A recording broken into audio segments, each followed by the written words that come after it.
Welcome. Today we will learn the story of Mikhail Popkov. The werewolf serial killer, Mikhail Popkov, raped and killed women after offering to ride late at night. He committed dozens of other murders, making him the most prolific serial killer in recent times. The court in the city of Irkutsk also declared that Mikhail Popkov is guilty.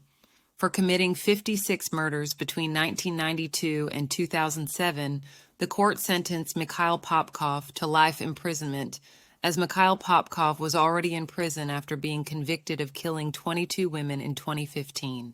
Russian media also nicknamed them Werewolf and Crazy Angarsk, as Mikhail Popkov would offer women rides with him late at night, sometimes in his police car while off-duty in his hometown of Angarsk, near Irkutsk, 2,600 kilometers away. A mile east of Moscow, Mikhail Popkov's first crime also went unnoticed during a period of mass mafia killings in a crime-ridden city, killing his victims with weapons including a hammer and an axe, and dumping their bodies in the woods, the road, and in the cemetery.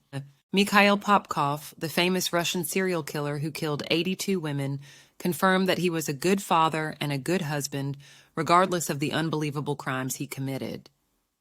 Mikhail Popkov carried out his crimes over the course of 2 decades, in a series of hash assassinations that were the worst in the history of hash Russia, and made him one of the most famous serial killers in the world.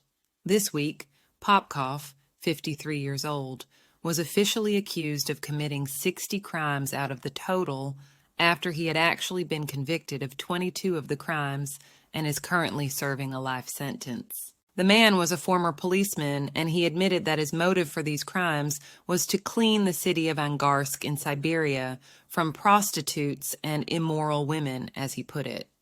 The Russian public prosecution believes that the serial killer killed 82 victims in total and raped most of them before dismembering them with knives, axes, or screwdrivers. All of these crimes date back to the period from 1992, immediately after the collapse of the Soviet Union, to 2010, and all the victims who were recently confirmed to have been killed by Popkov are between 17 and 38 years old, according to police sources. In a leaked testimony from the case file, the serial killer described to criminal investigators how he separated his normal family life from his other parallel existence, as a bloodthirsty killer who uses all the tools, knives, and screwdrivers to kill his victims. He clearly told the investigators examining his case, "I had a double life.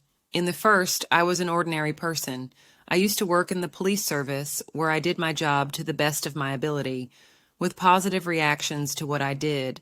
And in the second life, I committed crimes, murder, which I carefully hide from everyone, realizing that they are criminal crimes, for which the law will punish me." He added, "I had a family, and my wife and daughter considered me a good husband and a caring and kind father, which is consistent with the reality in my dealings with them.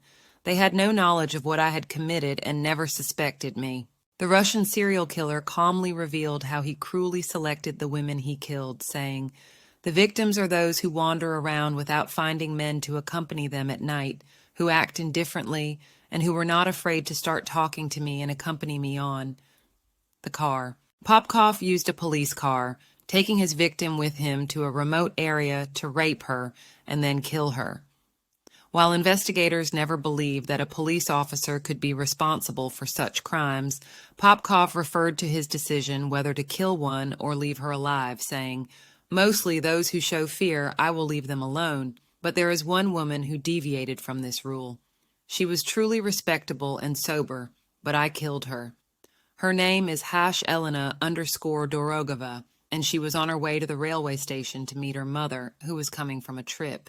The thug broke into the police station's weapons store more than once, which were confiscated from criminals, and stole weapons from them that he used in his killing operations.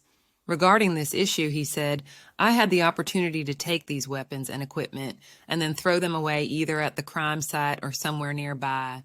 And after finishing, I scraped them with something in order to remove traces of fingerprints from them." He explained that the selection of weapons was often random, without prior arrangement, and I had never prepared in advance to commit any murder, as I could use anything in front of me in the car, which could be a knife, an axe, or a club. He stressed that he had never used the method of strangulation with ropes or used a weapon. Fire, he also did not cut the hearts of the victims. But on one of the exceptional occasions that almost killed him, Popkov killed his daughter Katya's teacher at the music school where she was studying, and her body was found in the forest, along with the body of another woman.